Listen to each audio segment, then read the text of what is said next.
Voilà, bonjour. Le but d'aujourd'hui, c'est de montrer un théorème sur les rotations qui les décrit en termes de composition de symétrie axiale.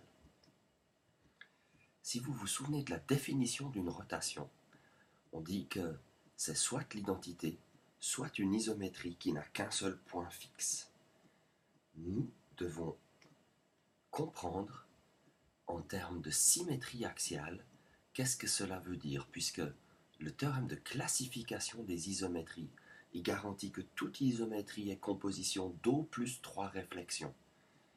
Nous allons voir que les rotations sont composition de deux réflexions dont les axes ont au moins un point en commun. Alors cette proposition nous dit une isométrie est une rotation si et seulement si c'est la composée de deux réflexions, etc. Il y a donc deux parties à montrer. La première chose, c'est que si c'est une rotation, alors c'est une composée de deux réflexions dont les axes ont au moins un point en commun. Puis, il faudra démontrer la réciproque, que la composition de deux réflexions dont les axes ont au moins un point en commun est une isométrie. Alors commençons par la première partie. Si on a une rotation de deux choses l'une, soit c'est l'identité,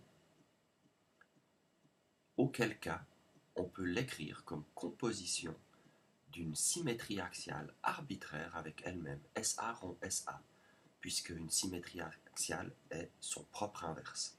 On trouve donc l'identité. La deuxième possibilité, c'est que la rotation ne soit pas l'identité, et dans ce cas-là, il faut qu'on travaille un petit peu plus. Supposons donc que R n'est pas l'identité. Elle a alors un centre, le seul point qui est fixé par cette rotation, et on va choisir un point A dans le plan qui est différent de O. On appelle A' l'image de A par la rotation R. Donc on est dans la situation suivante. J'ai mon centre de ma rotation ici. J'ai un point A et un point A' qui est l'image par la rotation R du point A.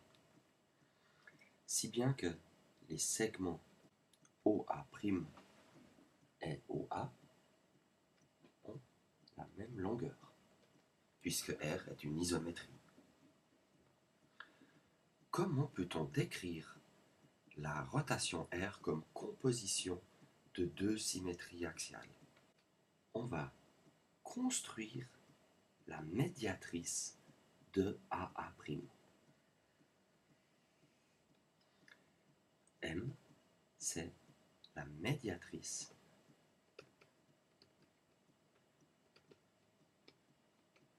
de AA'.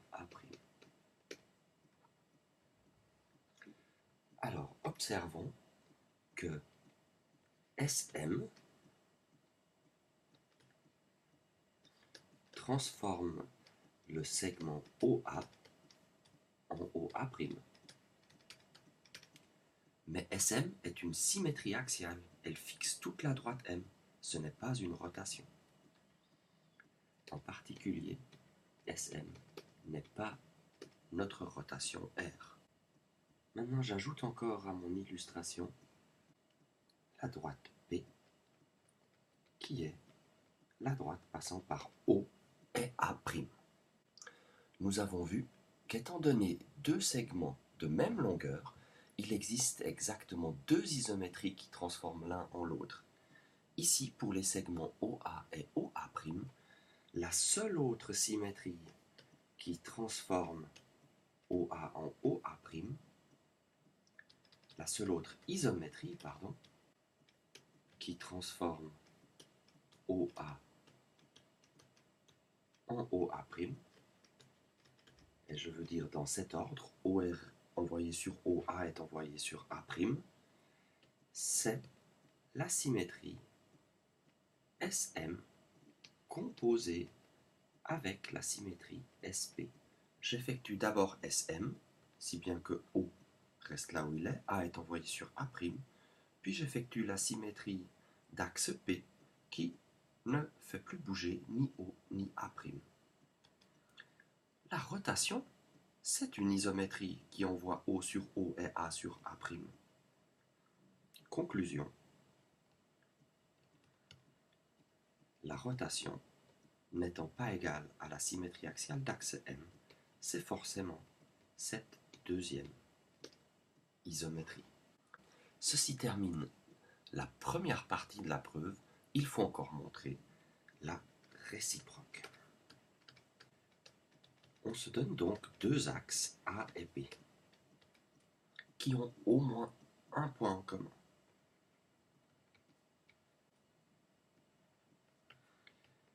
Comme tout à l'heure, il va y avoir deux cas. Le premier cas, le cas facile, A et B ont plus qu'un point en commun.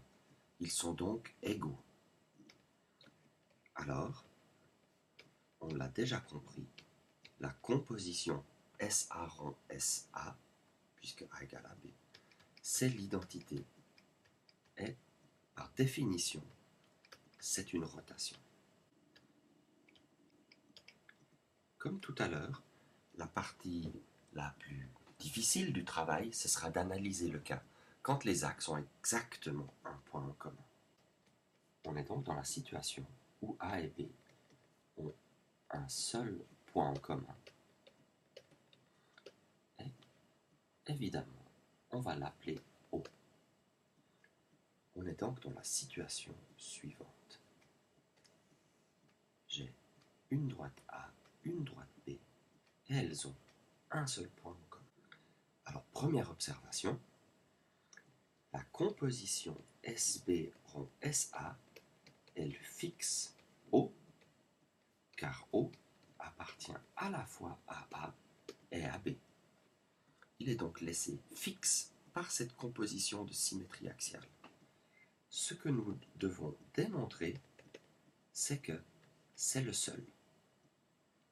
C'est-à-dire, si SP rond SA fixe un point P, alors P doit être ce point d'intersection O, ce qui montrera que cette composition de symétrie axiale est une rotation puisqu'elle aura un seul point fixe, et c'est la définition d'une rotation. Alors, regardons sur une illustration ce qui se passe avec un point P auquel je fais subir d'abord la symétrie axiale d'axe A, puis la symétrie axiale d'axe B. P', c'est donc l'image par la symétrie axiale d'axe A du point P, et P seconde, c'est l'image du point P' par la symétrie axiale d'axe B. On suppose que P égale à P seconde. Si P est différent de P', A est la médiatrice du segment PP'. Puisque la symétrie axiale d'axe A envoie P sur P', A est la médiatrice du segment PP', à condition que P soit différent de P'.